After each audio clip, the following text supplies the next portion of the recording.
આજના જ્ઞાતિવાદ અને તૂટતા સંબંધોના કાળમાં પણ અમરેલી જિલ્લાના સાવરકુંડલાના વીજપડી ગામે કોમી એકતાની એક ઉમદા મિસાલ છવાઈ રહી છે. અહીંના હિન્દુ યુવાનો છેલ્લા 6 વર્ષથી મુસ્લિમ સમાજના મોહરમ પર્વ માટે કલાત્મક તાજિયા તૈયાર કરી રહ્યા છે, જે માત્ર એક તહેવારનું પ્રમાણ નથી પણ ભાઈચારા અને માનવતા પર આધારિત શ્રદ્ધાનો જીવંત પુરાવો છે. આ તાજિયા તૈયાર કરતી કળામાં મોટી મહેનત અને સમય ખર્ચ થાય છે. હિન્દુ યુવાનો રોજ પોતાનું રોજગાર પૂર્ણ કામ પતાવીને રાત્રિના સમયે મુસ્લિમ ધર્મગુરુ સલીમ બાપુ કાદરીના નિવાસસ્થાને પહોંચે છે. તેઓ અડધી રાત સુધી એક સુંદર, નયનરમ્ય અને આકર્ષણ તાજિયા તૈયાર કરી રહ્યા છે. તાજિયા ઉપર કરવામાં આવતી કોતરકામ, નકશીકામ અને રંગબેરંગી કાગળ તથા LED લાઇટોથી સજાવટ જ્યારે તૈયાર થાય છે ત્યારે તે દીદાર દર્શન માટે તમામ ગ્રામજનોને ખેંચી લાવે છે. સમગ્ર પ્રક્રિયામાં નલિન રાઠોડ, શૈલેષ રાઠોડ, પ્રવીણભાઈ મિસ્ત્રી અને રાજુભાઈ બાબર પોતાની કુશળતા અને શ્રમ ઉમેરે છે. હિન્દુ યુવાનોનું માનવું છે કે ધર્મની આડમાં થતા પાખંડો સામે લોકોમાં માનવતાની ભાવનાઓ સાચો ધર્મ છે.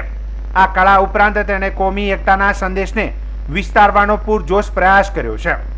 મુસ્લિમ ધર્મગુરુ સલીમ બાપુ કાદરી છેલ્લા 9 વર્ષથી વીજપડી ગામમાં તાજિયા તૈયાર કરવામાં માર્ગદર્શન આપી રહ્યા છે. તેમના માર્ગદર્શન હેઠળ હિન્દુ યુવાનો દર વર્ષે તાજિયા તૈયાર કરે છે, જેમાં 3 મહિના જેટલો સમય લાગે છે. આ વર્ષે પણ રાત્રિના તેજસ્વી અને રંગીન તાજિયા વીજપડી ગામના માતમમાં આવશે, ત્યારે દર્શન માટે હિન્દુ અને મુસ્લિમ સમાજ એક સાથે ઉમટશે. આવો ભાઈચારો અને સન્માન કોમી સૌહાર્દ આકર્ષણ ઉદાહરણરૂપ છે. આજના સમયમાં જ્યારે જાતિવાદ અને તફાવત વધતા જાય છે ત્યારે વીજપડી ગામે સર્વધર્મ સંભાવનો દીવો પ્રજ્વલિત રહે છે.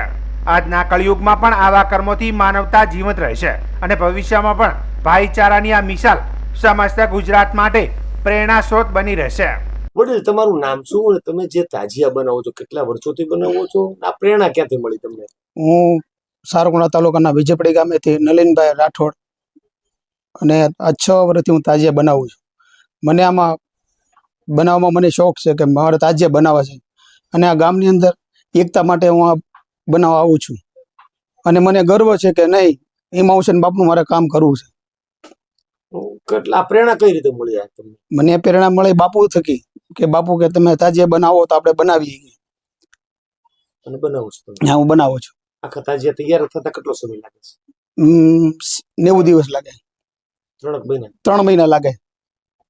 બાપુ, તમારું નામ શું અને તમે જે 3 મહિના તાજિયા બનાવો છો કઈ રીતે મહેનત થાય? હિન્દુ સમાજ તમારી હારે હોય છે, શું કહેશો?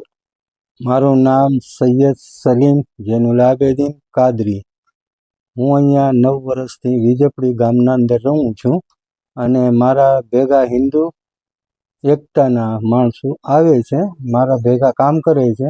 હું હિન્દુ સમાજ અને મુસ્લિમ એકતાને એક લઈ અને ચાલું છું. આ લોકો અહીંયા આવે છે. 3.5 મહિનાથી અમે આ મહેનત કરીએ છીએ. એના અંદર લાઇટ ફિટિંગ, પાછું કમળી કામ, અરવિંદભાઈ મિસ્ત્રી, પછી શૈલેષ રાઠોડ, મુન્નાભાઈ, રાજુભાઈ બાબર, આ બધા લોકો સાથ સહકારના અંદર રહે છે. અને તાજિયા બનાવવાના અંદર મને 3 થી 3.5 મહિના લાગે છે. અમે હિન્દુ મુસ્લિમ એકતાના રીતે અમે આ કામ ભજવીએ છીએ.